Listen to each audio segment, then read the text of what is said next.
Hello friends, welcome to Discovery IAS podcast. दोस्तों, आप सभी का स्वागत है हमारे इस एपिसोड में। और फिर आज एक बार हमारे समक्ष पास्टर सर, स्वागत है आपका हमारे एपिसोड में। और सर, एनसीईआरटी को लेकर बच्चों में बहुत उस तरह से रुचि रहती है कि सर आखिर में एनसीईआरटी को हम पढ़े कैसे, क्या तरीका हो। तो कुछ प्रश्न पूछे गए बहुत सारे बच्चों के द्वारा अपने प्लेटफॉर्म पर। तो उन्हीं प्रश्नों को मैं आपके समक्ष लेकर आ रहा हूं सर, जो है। और बच्चों को मैं चाहता हूं कि सर आप जवाब दें कि उन प्रश्नों पर कैसे वो जो है डील करें। सर, सबसे पहले तो एक बच्चे का प्रश्न था कि सिविल सेवा की तैयारी में अक्सर लोग यह कहते हैं कि एनसीईआरटी की किताब पढ़नी चाहिए। आपकी राय में सर यह कितना महत्वपूर्ण है?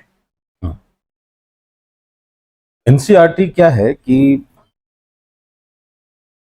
सारे लोग तो कहते ही हैं ऐसा, एनसीईआरटी पढ़ा जाना चाहिए। जी जी, मैंने भी सुझाव दिया है कि एनसीईआरटी पढ़ा जाना चाहिए। हाँ। उसके पीछे एक साधारण सा तर्क है। जी सर। जब हम सिविल सेवा परीक्षा में बैठता है कोई भी छात्र, बिल्कुल, तो जिस तरह के प्रश्न आते हैं, चाहे वो प्रीलिम्स हो या मेंस हो, जी, जिस तरह के क्वेश्चंस पूछे जा रहे हैं, उसमें एक जो बहुत महत्वपूर्ण बात आती है कि उसका कॉन्सेप्ट कितना क्लियर है, जी, यह देखा जाना सबसे इंपॉर्टेंट होता है। बिल्कुल सर। और उसका टेस्ट भी करता है कमीशन अपने क्वेश्चंस के थ्रू। जी सर। वो टेस्ट करता है कि किसी भी कैंडिडेट का कॉन्सेप्चुअल क्लैरिटी उसकी कितनी है, कॉन्सेप्ट्स कितने अच्छे हैं। जी सर।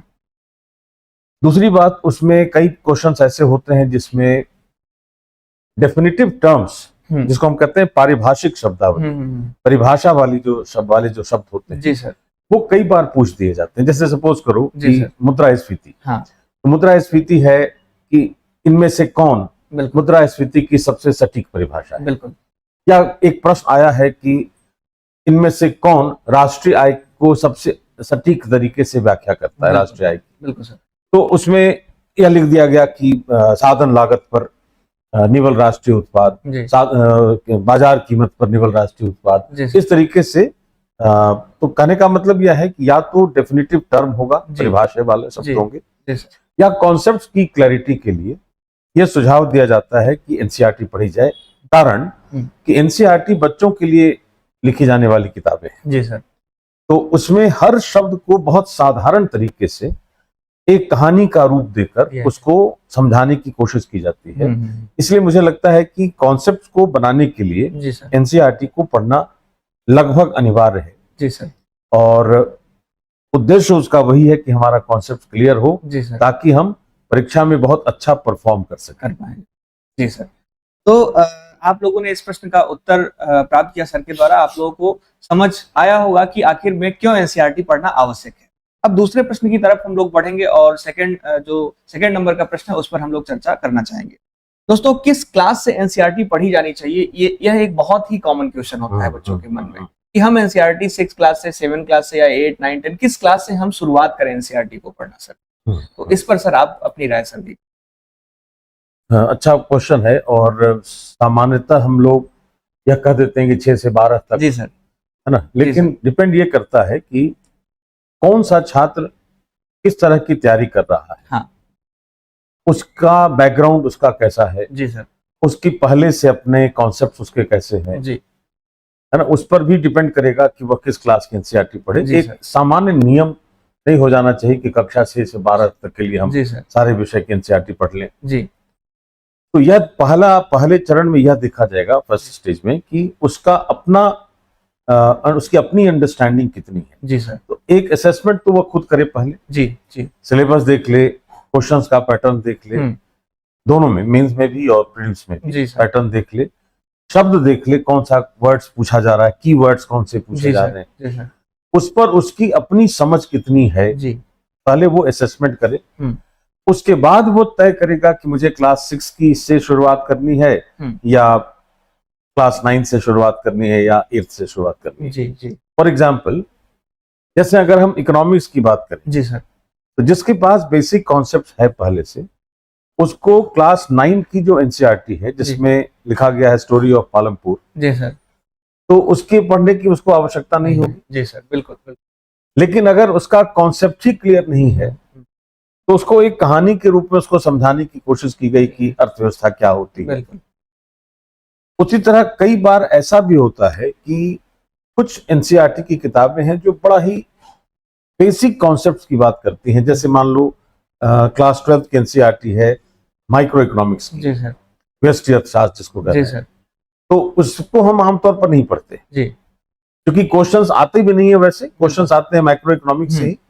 लेकिन माइक्रो इकोनॉमिक्स को पढ़ना इसलिए आवश्यक है कि जब तक हमें कुछ बेसिक टर्म्स की समझ नहीं होगी तब तक हम कोई एनालिसिस नहीं कर एनालिसिस नहीं कर सकेंगे जी सर, और हम मेंस का भी उत्तर बेहतर नहीं लिख पाएंगे जी सर। इसलिए वहां पर यह आवश्यक है कि उसको क्लास 12 की वो माइक्रो इकोनॉमिक्स पढ़नी चाहिए जी सर। लेकिन अगर मान लें किसी का कॉन्सेप्ट बहुत अच्छा है जी सर, तो उसको उसकी पढ़ने की जरूरत नहीं। बिल्कुल सर, है ना, बिल्कुल। तो यह तय होगा उस कैंडिडेट के ऊपर, varies from candidate to candidate, कि उसका अपना कॉन्सेप्ट कैसा है, whether he is able to understand the things, whether he is able to develop that concept on his own। इस तरीके से अगर वो देखेगा तब उसके बाद तय होगा कि वो क्लास 6 से पढ़े कि 7 से पढ़े कि 8 से पढ़े। लेकिन हाँ, इन जनरल अगर हम यह देखें तो 9, 10, 11, 12 तो अवश्य पढ़ा जाना चाहिए किसी भी विषय में, एक्सेप्ट साइंस। बिल्कुल सर, साइंस में 9th और 10th की एनसीईआरटी सफिशिएंट होती है, क्योंकि 11th 12th में एनसीईआरटी बहुत हेवी हो जाएगी साइंस की, है ना, उस गहराई से प्रश्न नहीं आते, क्योंकि प्रश्न आने का जो स्वरूप है वो मोस्टली टेक्नोलॉजी ओरिएंटेड होता है, तो बहुत बेसिक साइंस, बहुत हायर लेवल की हमें पढ़ने की जरूरत नहीं होती। तो 9, 10th एनसीईआरटी ठीक हो जाएगी साइंस में। जी सर। लेकिन बाकी जो विषय है, इतिहास है, हिस्ट्री है, ज्योग्राफी है, पॉलिटी, इकोनॉमी है, उसमें हम 9, 10, 11, 12 की किताब सामान्य रूप से पढ़नी चाहिए। अगर ऐसा लगता है किसी को कि नहीं मेरे पास कॉन्सेप्ट्स की कमी है, जी सर, वह 1-2 क्लास और नीचे आ सकता है, बिल्कुल, उसमें कोई दिक्कत नहीं। बिल्कुल सर। उससे तो हर कैंडिडेट अपने अपने तरीके से तय करेगा जी सर, जी, कि उसको कौन सी क्लास की पढ़नी चाहिए। जी जी। तो आप लोगों ने इस प्रश्न का भी उत्तर बहुत सटीक रूप से प्राप्त किया होगा कि आपको खुद तय करना है, जैसा कि सर ने बताया कि अगर आपका लेवल उस तरह का है, आपकी बेसिक अंडरस्टैंडिंग अच्छी है, तो आप 7, 8, 9, 10 आप अपने हिसाब से उसको जो है क्रमानुसार व्यवस्थित कर सकते। बिल्कुल। हाँ, तो अब जो है हम लोग अगले प्रश्न की तरफ बढ़ेंगे और एक तीसरा नंबर का प्रश्न है जो बहुत ही इंपॉर्टेंट है मुझे लगता है। ये किताब तो बच्चों के लिए है सर, जैसा कि अभी आपने बोला भी पहले प्रश्न की तरफ जब हम लोग बात कर रहे थे।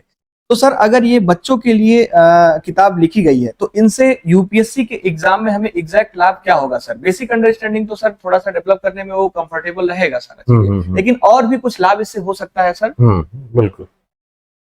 जैसे अभी मैंने शुरुआत में कहा कि यूपीएससी के एग्जाम में चाहे वो प्रीलिम्स हो या मेंस हो या इवन कई बार इंटरव्यू में भी क्वेश्चन जी सर, कि वहां पर कॉन्सेप्ट्स पर बहुत फोकस करने की जरूरत होती है। जी सर। रीजन क्या है उसका कि जब कोई प्रशासक बनकर फील्ड में काम करता है, जी सर, और वो कॉमन आदमी से जब बात कर रहा है तो उसको समझाने के लिए साधारण भाषा में कोई उदाहरण देकर उसको समझाने की जरूरत होती है। जरूर सर, जरूर, बिल्कुल। जैसे सपोज करो कि किसी किसान को हम हाइब्रिड क्रॉप्स के बारे में या जेनेटिकली मॉडिफाइड क्रॉप्स के बारे में बता रहा हो कोई जिलाधिकारी, जी सर, तो वो ये नहीं बताएगा ना कि डीएनए का स्ट्रक्चर क्या है। सर, बिल्कुल, बिल्कुल सर। और डीएनए में रिकॉम्बिनेंट डीएनए टेक्नोलॉजी क्या होती है, उसको समझाना पड़ेगा कि संकरण क्या होता है, हाइब्रिडाइजेशन क्या होती है, उसका लाभ क्या है, जी सर, उसको कैसे उसकी आय बढ़ सकती है, फसल का उत्पादन कैसे बढ़ सकता है, ये बातें उसको समझानी पड़ती है, जिसके लिए उस व्यक्ति के खुद का कॉन्सेप्ट बहुत अच्छा होना चाहिए। बिल्कुल सर, तभी वो इलैबोरेट कर पाएगा। बिल्कुल सर। तो उसके लिए इससे अच्छी किताब ही नहीं हो सकती जी सर, कि हम बच्चों को जब छोटे छोटे शब्दों की जानकारी दे रहे हैं, जी सर, तो इससे बढ़िया कोई किताब नहीं हो सकती। जैसे मैं एक उदाहरण दे रहा हूँ, हम लोगों के सामने ये है किताब, जरूर सर, है ना। जी सर।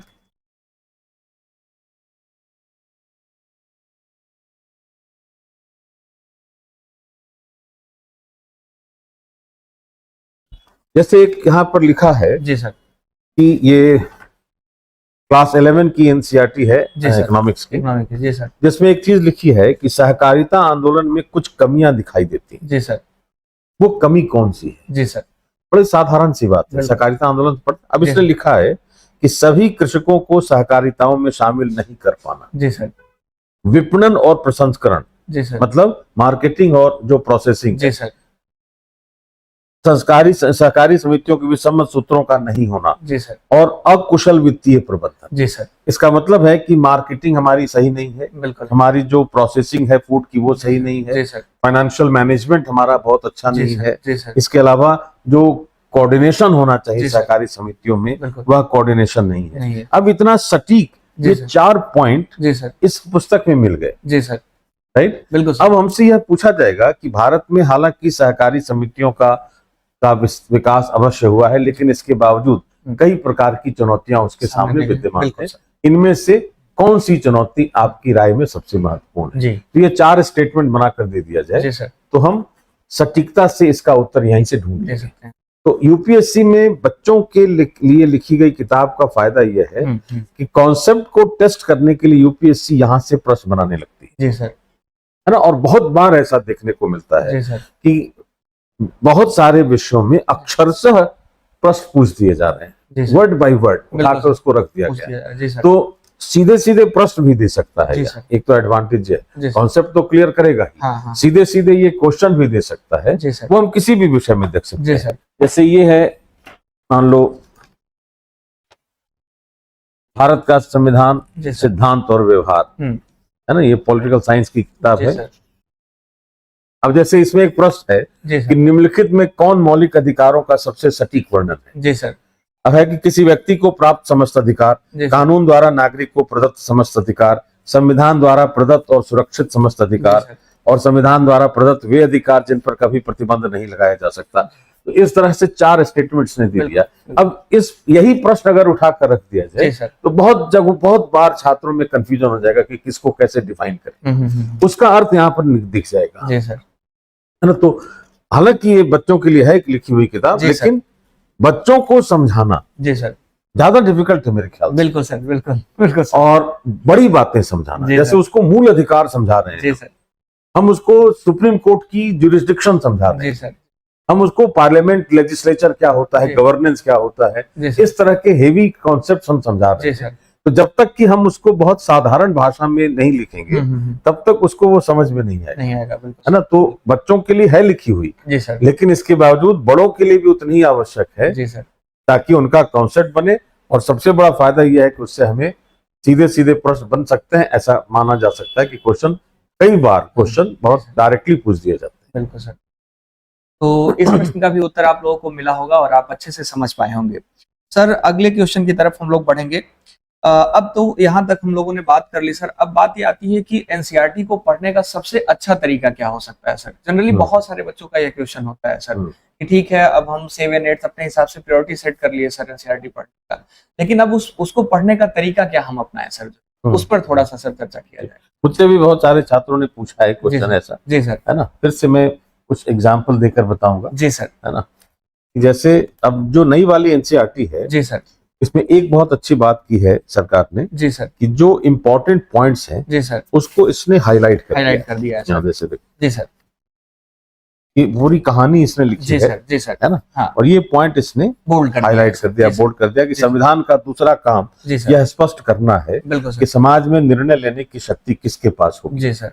संविधान यह भी तय करता है कि सरकार कैसे निर्मित हो, जी सर। तो जब हम इसको पढ़ेंगे तो हमारे लिए आसानी यह है, इसने बोल्ड तो कर दिया है, जी सर, लेकिन हम इसको जब पढ़ेंगे तो पढ़ने के दौरान हमें यह देखना है, जी सर, कि इस कहानी के माध्यम से कैसे वो कंक्लूजन पर ड्रॉ कर रहा है, जी सर, जी सर।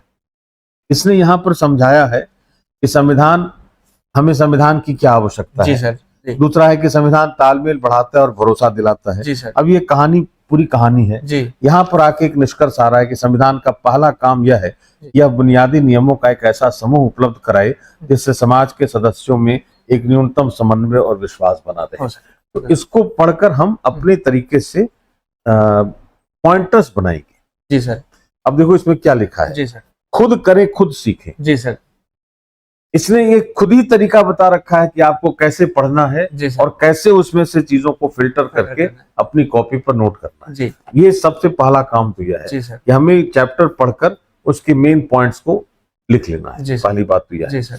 दूसरी बात यह है कि इसको कई बार ऐसा होता है कि मान लिया क्लास 8th में डेमोक्रेसी पढ़ रहे हैं, जी सर, फिर डेमोक्रेसी का चैप्टर क्लास 11th में, जी सर, फिर क्लास 12th में जी। तो पढ़ने का तरीका यह होगा कि जो चैप्टर हम पढ़ रहे हैं वो कक्षा 6 से 12 तक अगर पढ़ रहे हैं सपोज जी, या 9 से 12 तक पढ़ रहे हैं तो जिन जिन क्लासेस में वो चैप्टर है उस सबको एक जगह कर लिया। ठीक है सर। मान लो 8th में डेमोक्रेसी है, फिर 10th में है, फिर 12th में जी। तो तीनों क्लास की किताब निकालकर डेमोक्रेसी का चैप्टर रख लें और तीनों को मिलाकर फिर उसके कॉन्सेप्ट डेवलप करें और उसमें से फिल्टर करें कि हम कौन सा मेन पॉइंट है उसको कैसे हम अपनी कॉपी पर लिखें। बिल्कुल सर। अब उससे दो फायदे हैं पढ़ने के लिए, इसलिए मैं कर रहा हूं कि जब हम उसका बैकग्राउंड पढ़ते हैं कहानी के रूप में तो हमारी समझ बढ़ती है। हाँ। और जब हम उसको कंक्लूड करके पॉइंट्स अपनी भाषा में लिख रहे हैं तो वो वन लाइनर कॉन्सेप्ट भी बन गया जो हमें सीधे सीधे या तो प्रश्न देगा या हमको रिवाइज करने में बहुत सुविधा होगी। तो क्रिस्प नोट्स बन जाएगा उसका, है ना। ये तरीका होना चाहिए पढ़ने का कि एक ही तरह के टॉपिक अलग अलग क्लासेस को मिला दिया जाए। जी सर। हाँ, इतना जरूर है कि यह केवल बोल्ड पॉइंट जो है उसी को उतार नहीं लेना। जी सर। वी शुड नॉट री राइट द बुक, जी जी, है ना, वो तो है लिखा हुआ लेकिन उसको अपनी भाषा में लिखना है जी। कि संविधान की आवश्यकता क्या है। तो पहला पॉइंट ये लिखा कि संविधान शासन की व्याख्या करता है, राज्य की संरचना की व्याख्या करता है, राज्य कैसा होगा, है ना। अगर हम सिंधु घाटी सभ्यता पढ़ रहे हैं तो सिंधु घाटी सभ्यता की अवधि क्या थी, सिंधु घाटी सभ्यता उसको क्यों कहते हैं, है ना, घाटियों के आसपास ही सभ्यताएं विकसित क्यों होती हैं। इस तरह के छोटे छोटे पॉइंट्स हम उसमें से फिल्टर करते चलेंगे अगर तो एक क्रिस्प नोट्स हमारा तैयार हो जाएगा और वह रिवीजन में हमारे लिए बहुत लाभकारी सिद्ध होगा। जी सर। तो ये तरीका होगा पढ़ने का कि पढ़ना भी है जी सर, मन भी लगेगा, कहानी है बिल्कुल लगेगा, मन भी लगेगा और उसमें से फिल्टर करके निकाल लेना है जिसमें इस पुस्तक ने सहायता यह कर दी है, इसने खुद ही बोल्ड कर दिया है, मुझे उसको ढूंढने में हमारा समय वेस्ट नहीं। बिल्कुल सर। तो उसको अपनी भाषा में कॉपी पर नोट्स की तरह बना लेना। बिल्कुल बिल्कुल बिल्कुल, ये तरीका। तो आपने अभी समझा जो है ये पुस्तक है हमारे पास भारत का संविधान सिद्धांत और व्यवहार। ये सर मुझे लगता है कि क्लास 11 की जो है पुस्तक है। आप सर के द्वारा जितनी भी बातें कही गई, जिन भी चीजों पर चर्चा किया गया, आप अगर इस पुस्तक को अपने साथ सर लेकर ये अगर बैठेंगे और इस चीज पर गौर करेंगे तो मुझे लगता है कि स्पष्टीकरण और भी बेहतर हो पाएगा। जैसे इसमें देखो जी सर, ये पुस्तक है हमारा पर्यावरण जी सर, कक्षा 7 के लिए भूगोल की पाठ जी सर।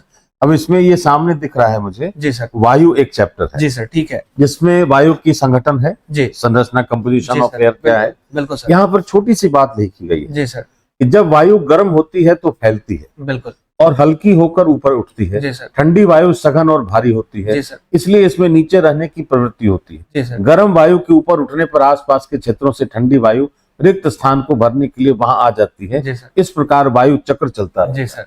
अब ये बड़ा ही साधारण भाषा में इसने समझा दिया। बिल्कुल। अब हमसे प्रश्न पूछा जाए कि वायु चक्र में सबसे महत्वपूर्ण इनमें से कौन जी सर। बिल्कुल बिल्कुल बिल्कुल। तो इसको पढ़ लें, अगर इसको हम नोट डाउन कर लें अपनी भाषा में तो हम इस तरह के छोटे छोटे कॉन्सेप्ट भी ढूंढ लेंगे जी सर और हम क्वेश्चन का आंसर भी बहुत आसान जी सर। बिल्कुल बिल्कुल, ये तरीका होगा पढ़ने। ये लगभग हर जगह है, हर जगह। जैसे यहाँ स्वतंत्र भारत में राजनीति जी सर, है ना, कक्षा 12 के लिए राजनीति विज्ञान है जी सर। तो अलग अलग जगह हर जगह वो मिलेगा जी सर, जी सर। जहां जिससे हम वो उसको फिल्टर करके अपने तरीके से लिख सकते हैं। तो ठीक है, इस प्रश्न का भी उत्तर आप लोगों को प्राप्त हो गया है और आप समझ पाए होंगे अच्छे से कि पढ़ने का सबसे अच्छा तरीका क्या होना चाहिए और आपको कैसे पढ़ना है एनसीईआरटी को। बहुत ही महत्वपूर्ण प्रश्न था यह। आशा करता हूं कि आप बिल्कुल अच्छे से इसको समझ पाए होंगे। अगले प्रश्न की तरफ सर हम लोग बढ़ते हैं। क्या सर इनसे प्रश्न पूछे जा सकते हैं? एक बच्चे का प्रश्न था, जैसा कि आपने पहले ही क्लेरिफाई कर दिया है सर कि इससे जाते हैं डायरेक्टली एग्जाम में आते हैं। सर क्या हूबहू क्वेश्चन पूछ लिए जाते हैं या फिर जो है कुछ डिफरेंस देखने को मिलता है एनसीईआरटी से अलग जो है? इसके बारे में सर थोड़ा सा चर्चा। हूबहू प्रश्न जी सर, हूबहू भी पूछे जाते हैं। मैं उदाहरण बता रहा हूँ जी सर, है ना जी सर। जैसे एक प्रश्न मैंने बताया शुरुआत में कि यह पूछा गया प्रश्न है कि राष्ट्रीय आय को निम्न में से कौन सबसे सटीक रूप से परिभाषित करता है। बिल्कुल बिल्कुल सर, है ना। तो राष्ट्रीय आय की संकल्पना क्या है वो स्पष्ट रूप से लिखी है उसमें जी। तो हम उसको पढ़ सकते हैं कि फैक्टर कॉस्ट पर जो नेट नेशनल प्रोडक्ट है जी सर, वो राष्ट्रीय आय है। मार्केट प्राइस पर नेट नेशनल प्रोडक्ट है जी सर, कि फैक्टर कॉस्ट पर जीडीपी है जी सर, कि फैक्टर कॉस्ट पर जीएनपी है जी जी। इस तरह का एक तो प्रश्न इस तरह का जी सर हूबहू पूछा जा सकता है। बिल्कुल सर, बिल्कुल। इसके अलावा क्या है कि जैसे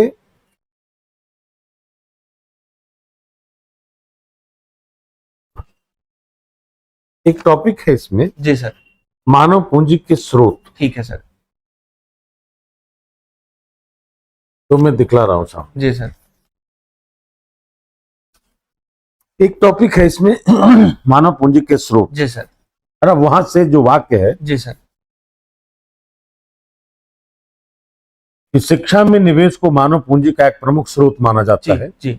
इसके अतिरिक्त स्वास्थ्य में निवेश, कार्य के दौरान प्रशिक्षण, प्रबंधन तथा सूचना आदि मानव पूंजी के निर्माण के अन्य स्रोत हैं। जी सर। यही स्टेटमेंट बन जाएगा क्वेश्चन। बिल्कुल सर। कि इनमें से कौन मानव पूंजी निर्माण में महत्वपूर्ण भूमिका का निर्वाह करती है। बिल्कुल बिल्कुल सर। एक शिक्षा में निवेश, दूसरा स्वास्थ्य, तीसरा कार्य के दौरान प्रशिक्षण, जी सर। और चौथा है कि प्रबंधन और सूचना। जी सर।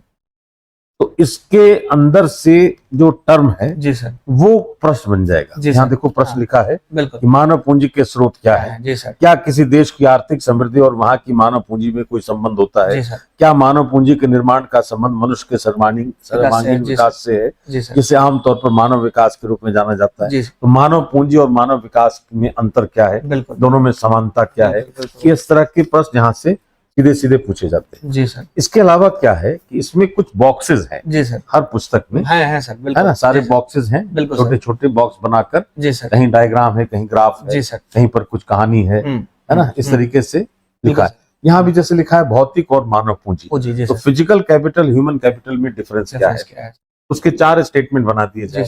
या यही क्वेश्चन अगर समझ में आ जाए, अगर ये पूरा पैराग्राफ अगर समझ में आ जाए, तो हम मेंस का भी तो आंसर लिख सकते हैं। बिल्कुल लिख सकते हैं है ना। ये केवल प्रीलिम्स के लिए इंपॉर्टेंट नहीं है, मेंस का भी तो आंसर लिख सकते हैं इसमें। फिर ऐसे यहाँ देखो रिव्यू किया है इसने। जी सर। इसकी खासियत एक और है, एनसीईआरटी किताबों की, ये चैप्टर के अंत में रिव्यू कर देता है। जी सर। यहाँ ना पुनरावर्तन। जी सर बिल्कुल। क्या लिखा है कि पर्यावरण के 4 कार्य हैं। जी सर। संसाधन पूर्ति, अपशिष्ट विसर्जन, जनांकिकी, जननिक और जैविक विविधता प्रदान करते हुए जीवन का पोषण और सौंदर्य सेवाएं प्रदान करना। ये पर्यावरण के 4 कार्य हैं। बिल्कुल। जनसंख्या विस्फोट किसको कहते हैं। जी सर। भारत के पर्यावरण पर कितने प्रकार के संकट हैं। पहला संकट क्या है, दूसरा क्या है। इसके अलावा धारणीय विकास का अर्थ क्या है, प्राकृतिक संसाधनों के संवर्धन का अर्थ क्या है, ये सब बॉक्स बनाकर लिखा है। बिल्कुल बिल्कुल। तो इस तरह के टर्म सीधे सीधे उठाकर प्रश्न बना दिए जा सकते हैं। जी सर। और दूसरा इसमें क्या है, इसके अंत में जी सर क्वेश्चंस दिए गए हैं, अभ्यास। जी है ना, जैसे यहाँ लिखा है पर्यावरण से आप क्या समझते हैं। ये पूरा का पूरा पर्यावरण के कार्य क्या है। जी सर। इसी से आइडिया मिल जाता है जी सर कि आपको प्रश्न यहाँ से पूछा जाएगा सीधे सीधे, या उसका कॉन्सेप्ट निकाल कर करंट चीज से जोड़कर प्रश्न पूछा जा सकता है। तो 2 स्रोत हो गए प्रश्न के। एक है कि हु बहु अक्षरशः वर्ड बाय वर्ड उठाकर रख दिया जाए, अगर परिभाषा वाला शब्द है या कुछ ऐसा है तब। और दूसरा कि यह कॉन्सेप्ट निकाल दिया जाए और उसको करंट के इवेंट से जोड़ कर। जैसे सपोज करो कि अभी उपराष्ट्रपति चर्चा का विषय। बिल्कुल सर।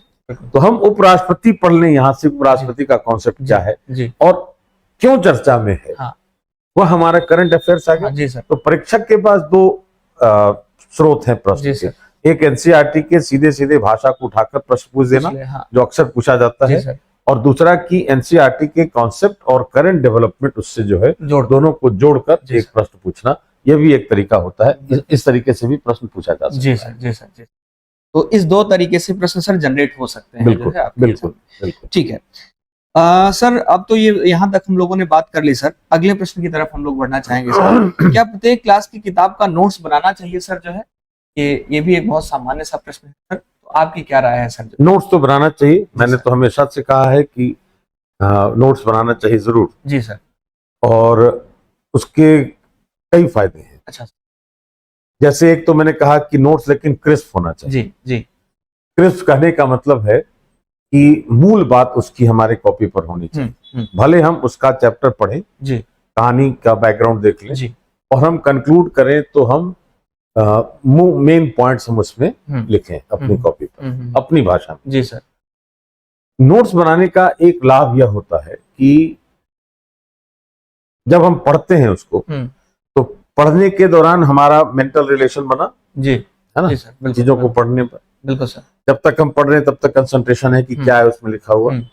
उसको समझने की कोशिश कर रहे हैं, आखिर ये कहानी से कंक्लूजन कैसे डिराइव हुआ। जी सर, है ना, बिल्कुल तो एक लिंक बनता है वहां। जी, जब हम उसी को लिखते हैं अपने हाथ से अपनी भाषा में, तो फिर से एक बार हम उसको उस पर गौर करते हैं, बिल्कुल सर, तो उसी समय उसका रिवीजन हो गया। बिल्कुल बिल्कुल, जो हमने पढ़ा है, जो हमने समझा है, फिर उसको अपनी भाषा में लिख रहे हैं, तो हमारा रिवीजन भी हो गया वो। बिल्कुल सर, और उसी को लिखने की भाषा क्या होगी, जी सर, ये भाषा की भी समझ हो गई। जी सर, बिल्कुल सर, बिल्कुल सर।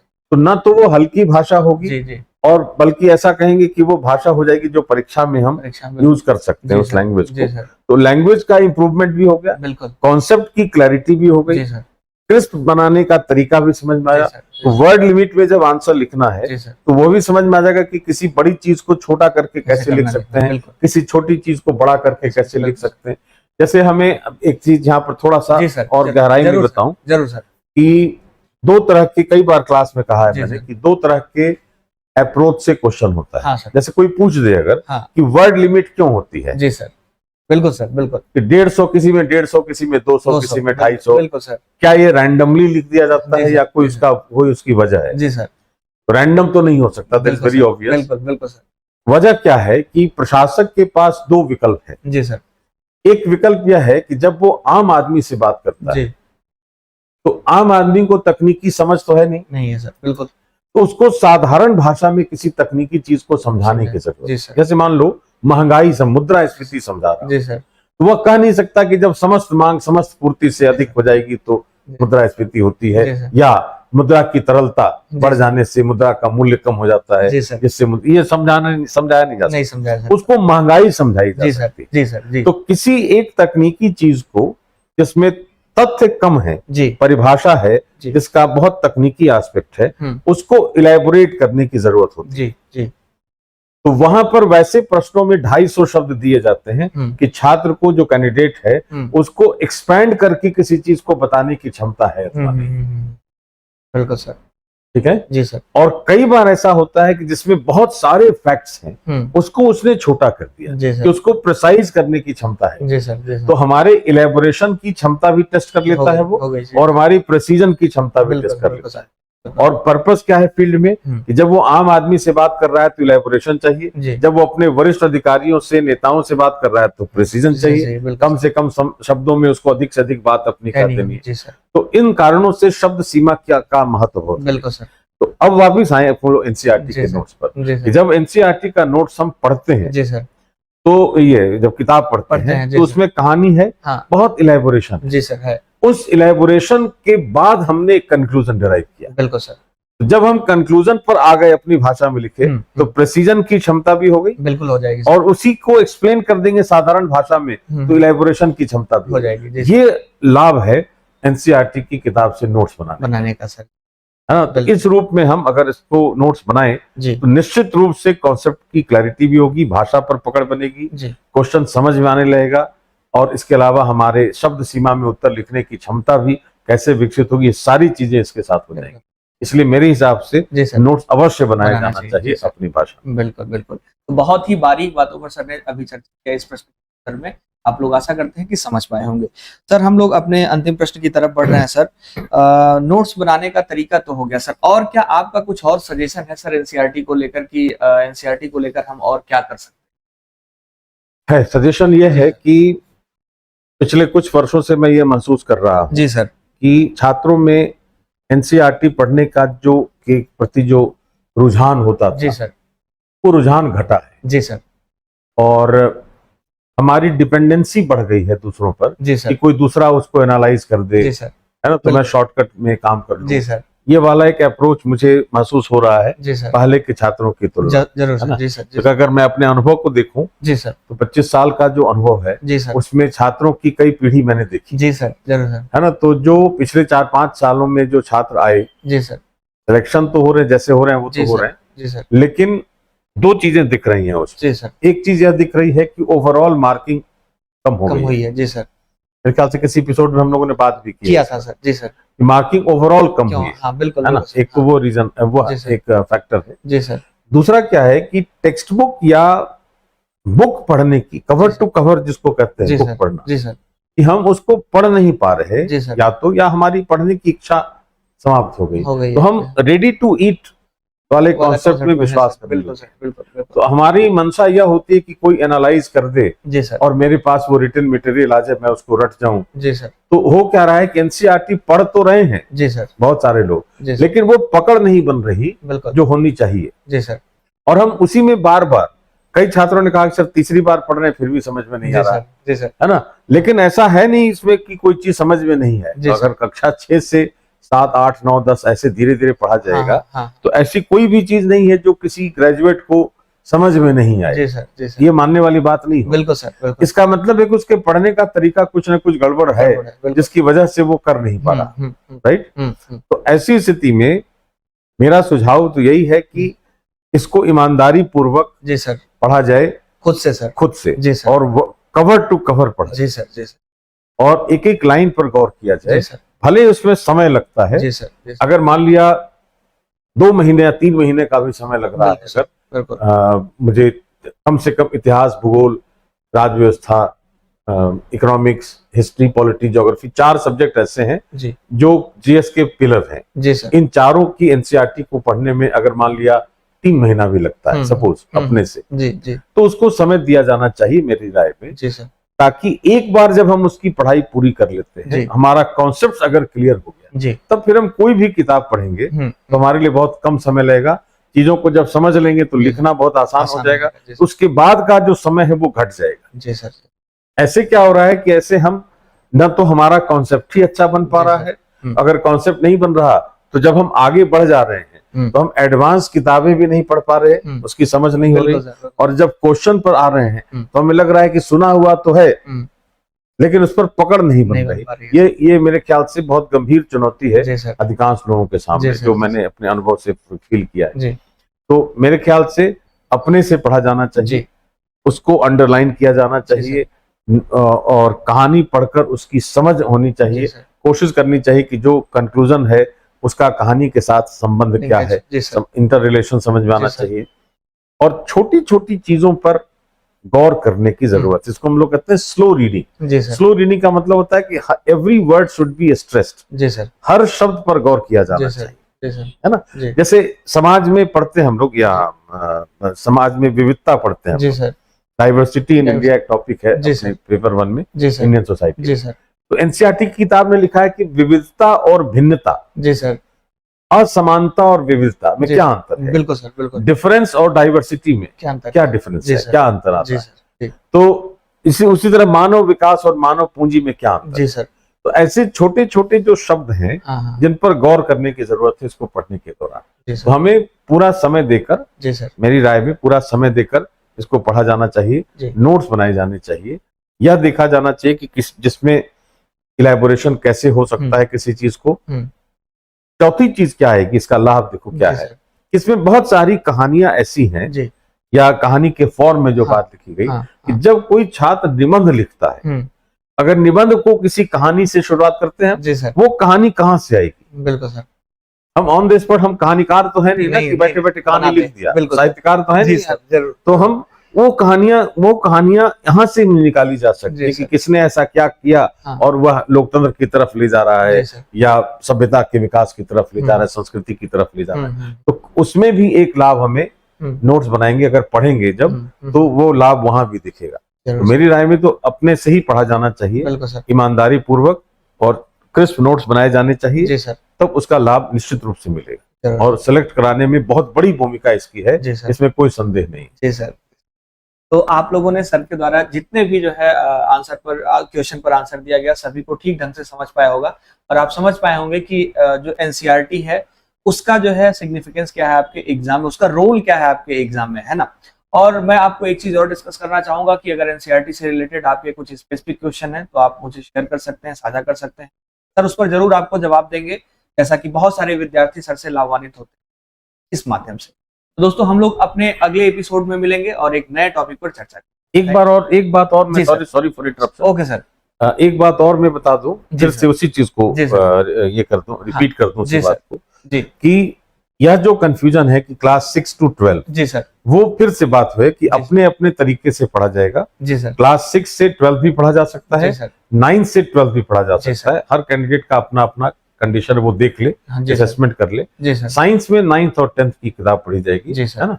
और पारिभाषिक शब्द जो हैं जी सर, उन पर गौर किया जाएगा जी, और जो उसके बॉक्सेस हैं जी सर, उन पर जरूर गौर किया जाएगा, बिल्कुल सर। हर क्लास के हर किताब में। जी, और तीसरा कि एक ही टॉपिक अगर 4 अलग अलग क्लास के लेवल पर है तो चारों को मिलाकर एक साथ पढ़ा जाएगा। जी, इस पर ध्यान रखेंगे तो पढ़ाई पढ़ना आसान होगा और इंटरेस्टिंग भी होगा। जी जी, तो ठीक है, आप लोगों ने सर के द्वारा फिर से देखिए हाईलाइट कर दिया गया उन चीजों को जो बहुत ही महत्वपूर्ण है, आप उसको अच्छे से समझकर उस तरीके से काम कर सकते हैं।